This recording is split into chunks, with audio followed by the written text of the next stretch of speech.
Fala nação, trazendo mais um vídeo aqui pra você do canal Fla News. Post de hoje do programa Linha de Passe, falando aí sobre essa vitória do Flamengo, classificação, né, pra final da Copa do Brasil. Mais uma final na temporada, né? Já foi a final da Libertadores, agora classificado em cima do São Paulo, Maracanã. E mais uma final pra temporada. Antes de começar esse vídeo, se você não é inscrito no canal, se inscreva no canal, ative o sininho das notificações para sempre receber vídeo quando tiver vídeo novo. Aqui você não perde nada, tem notícias todos os dias do Flamengo. E não esqueça de deixar seu like. Também não esqueça de comentar aí o que você acha. Concorda com a opinião dos comentaristas? Acho que o Flamengo é favorito para a final da Copa do Brasil. Que quem vier, né, agora vai ser Fluminense e Corinthians.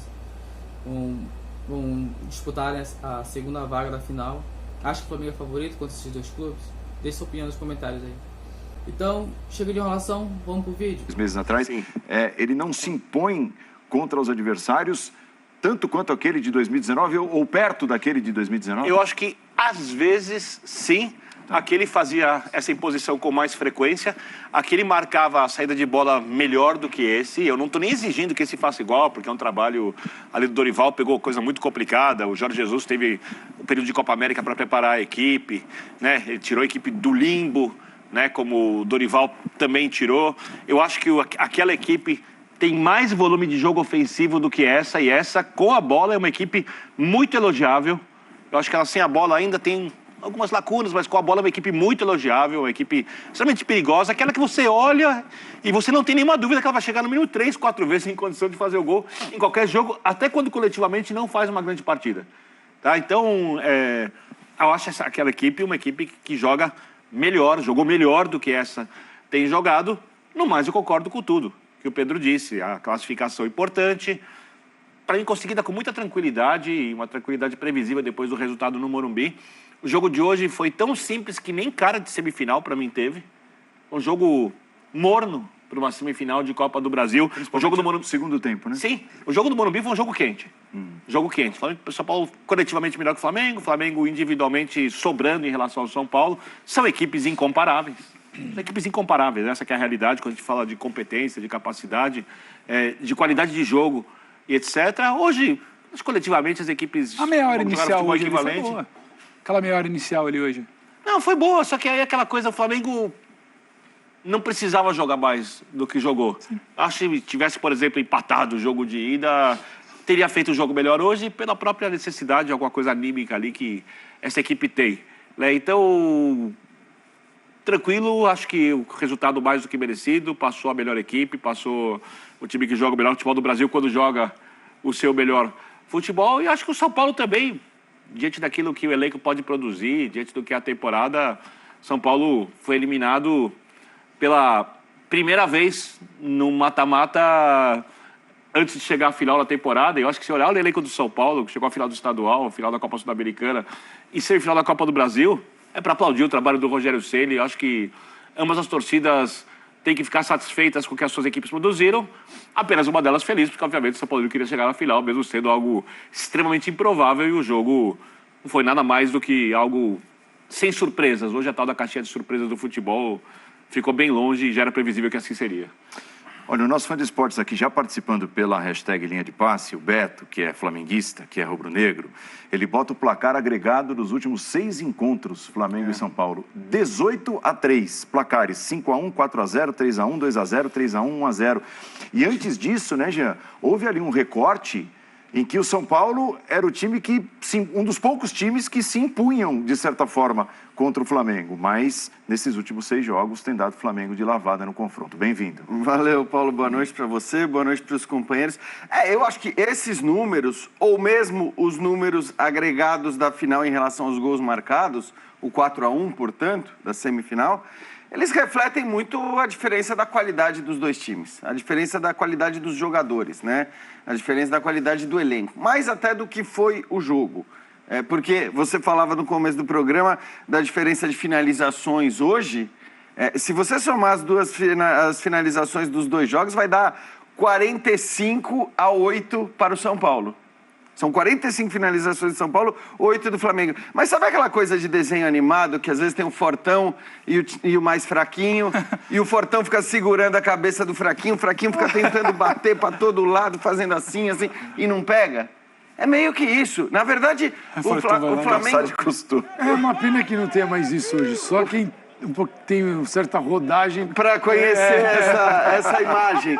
Mas é isso, é um pouco isso. Quer dizer, o Flamengo vence com muita facilidade o confronto. E aí, para mim, é muito pela diferença da qualidade dos jogadores.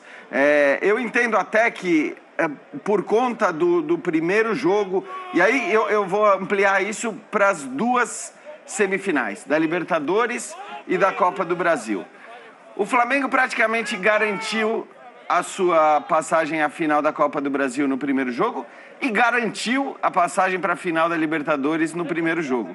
Então também é normal que esses times, esse time titular, que no fim está sendo escalado apenas nesses jogos de Copa, não entre, para matar ou morrer numa segunda partida de semifinal contra o Vélez. Não entre para matar ou morrer numa partida de segunda semifinal contra o São Paulo. Então, acho que até mesmo a exigência que a gente eventualmente pode ter de querer que o Flamengo jogue tudo que pode jogar, não sei se ela acaba sendo justa para esse contexto, Por isso você pode até discutir a tal da escalação do Dorival nas Copas e no Campeonato Brasileiro, mas a questão é que também você não vai exigir de um time que está com 4-0 no placar numa primeira semifinal e com 2-0 no placar na segunda semifinal, nas duas semifinais em casa, jogando em casa, sabe, você não vai insistir ou querer que esse time mostre o máximo que ele já mostrou. Então, acho compreensível, acho que não cabe muita discussão em relação ao que o Flamengo não conseguiu fazer ou poderia ter feito a mais. O fato é que o Flamengo passou muito facilmente para as duas decisões, tanto na Libertadores como na Copa do Brasil. Ô Jean, só para ilustrar o que você está falando, o Paulo passar por Calçade, isso de estar sempre decidido e a gente entender que não vai matar ou morrer, com essa situação de hoje, a classificação, a confirmação da classificação, o Flamengo foi à final do estadual, jogou todos os jogos. O Flamengo vai à final da Copa do Brasil, joga todos os jogos. O Flamengo vai à final da Libertadores, joga todos os jogos possíveis. O Flamengo joga todas as rodadas possíveis do Brasileiro. Então, assim, há quanto tempo também o Flamengo não joga todos os jogos possíveis da temporada? Então, verdade. É difícil exigir que, não, tudo que o Birner falou eu compreendo. Pressiona lá, pressionava melhor. Tudo bem, mas acho que se exigiu também muito mais naquele segundo semestre de 19 do que agora, e acho que é ótimo. Que bom que o Flamengo, pro torcedor, pra comissão técnica, pode resolver no primeiro jogo e no segundo jogo dosar sem sofrer. Acho que isso também ilustra um pouco do que você está falando. É isso. E eu acho que assim, se você, até para ilustrar também, Pedro, se a gente invertesse Pedro e Caleri, só em uma inversão, talvez as coisas já mudassem bem. Porque, por mais que assim, o Caleri tenha tido um grande momento no São Paulo, é ídolo da torcida pelo quanto se dedica, pelo quanto briga, pelo quanto luta, tecnicamente, só pegando esses dois como exemplo, a gente poderia pegar várias posições, mas só pegando esses dois como exemplo, a diferença é enorme, Paulo Calçade, seja bem-vindo, Xará. Paulo, companheiros, para você que nos assiste, acho que é isso, não teve, não é que não teve emoção, não teve um fato novo no jogo, que seria um fato novo. São Paulo fazer 1-0, fazer o Flamengo empatar, São Paulo, a exemplo do Morumbi, eu acho que conseguiu competir dentro do padrão que São Paulo pode oferecer no momento. Não adianta olhar para o Flamengo e estabelecer qual é a régua para o São Paulo. Olha, se aproximar do Flamengo, porque ninguém consegue. Então não é só o São Paulo. Se o São Paulo, conversava com o Paulo Andrade, São Paulo tivesse esta forma de competir, como competiu no Morumbi, perdeu o jogo, como competiu hoje, perdeu o jogo, contra os outros 19 no Brasileirão, só para dar um exemplo, ele estaria bem. Perfeito. Vai ganhar título? Não, mas ele não estaria na posição que ele se encontra. O problema é que esse time consegue competir nesse jogo, aí ele pega um adversário com uma estrutura menor, um poder técnico menor, e eu estou falando que pode ser o mesmo time de São Paulo, porque a comparação tem que ser essa. E aí é outro jogo. Você não fala, mas o que aconteceu com o São Paulo? Então, esse é o problema. Agora, São Paulo... Brasileirão, está muito mal, pior do que se poderia esperar, a partir do momento que você foca na Copa do Brasil e na Sul-Americana. Claro que, para qualquer clube, o Flamengo faz isso, é o brasileiro que sofre. Só que sofre com sofre com Cebolinha, né? Sofre com um outro nível, né? Com Vidal, é outro tipo de sofrimento. Do Flamengo, sim, mesmo mas é um time que muda a sua forma de jogar e não é igual a esse aqui. E o jogo do mata-mata, o segundo está sempre condicionado a uma história que começou lá atrás. Fluminense e Corinthians é empate, gente. Então esquece. Agora aquele jogo acabou, tem uma oportunidade o Corinthians de jogar em casa. Mas ambos precisam vencer ali. Se for para os pênaltis, a gente sabe o que vai dar.